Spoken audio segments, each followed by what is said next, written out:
Perkenalkan, nama lengkap saya Januaria Lanita Kelau, NPM 12200003.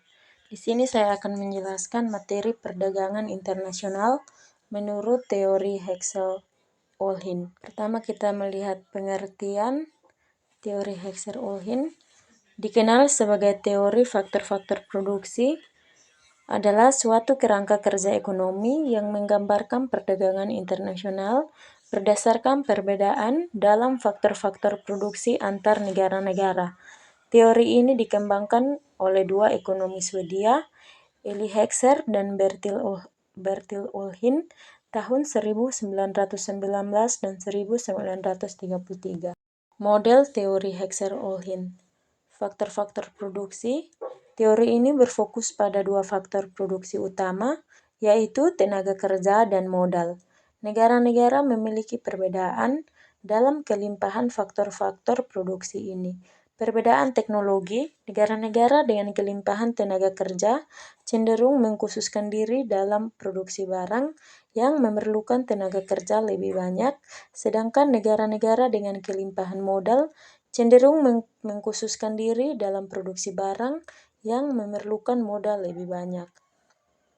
Teori keuntungan komparatif.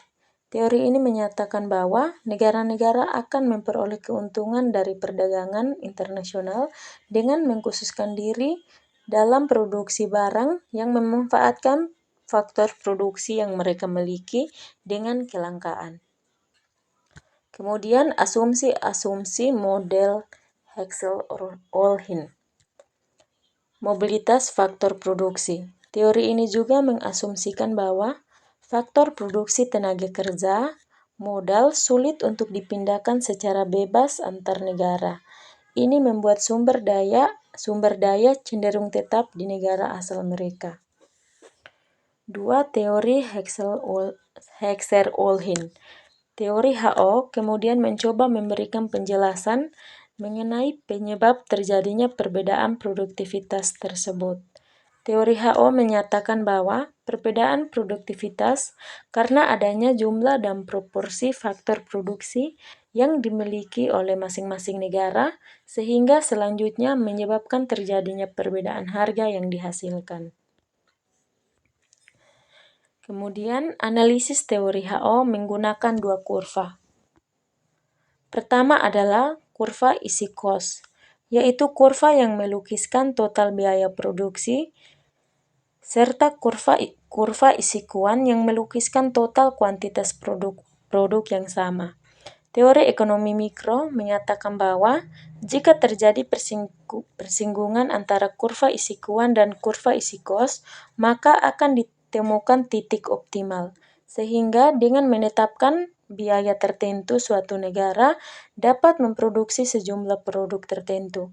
Penjelasan dengan menggunakan kedua kurva tersebut, misalnya dengan contoh angka hipotesis perdagangan antar Indonesia yang padat labor dengan Korea Selatan yang padat modal. Misalnya Indonesia mempunyai kurva isi kos seperti terlihat pada kurva di bawah ini.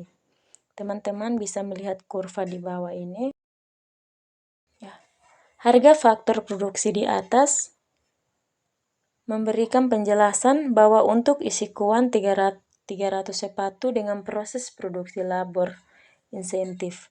Di Indonesia menyinggung isi kos 900 US dollar pada titik A, sehingga proses produksi 300 unit sepatu yang labor intensif akan lebih murah, karena jumlah faktor produksi atau labor yang dimiliki oleh Indonesia relatif lebih melimpah dan murah, sehingga unit biaya hanya 2,66 US dollar. Sebaliknya di Korea Selatan, isi kuan 300 sepatu dengan proses produksi labor intensif.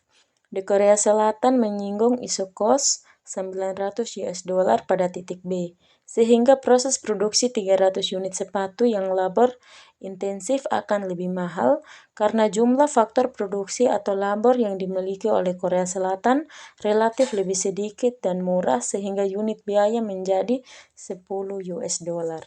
Selanjutnya kita akan melihat kondisi real yang tidak sesuai dengan asumsi teori HO, yaitu 1. Kondisi permintaan dan penawaran komoditas perdagangan senantiasa mengalami perubahan karena variabel yang memengaruhinya senantiasa berubah. Yang kedua, teori perdagangan terbaru menyatakan bahwa pengetahuan adalah variabel penentu keputusan perdagangan dan investasi. Yang ketiga, jumlah dan kualitas faktor produksi dan teknologi berubah dari waktu ke waktu.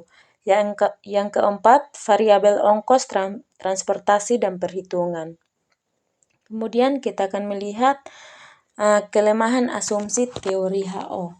1.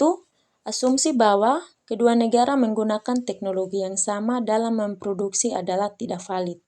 Fakta yang ada di lapangan, negara-negara menggunakan teknologi yang berbeda.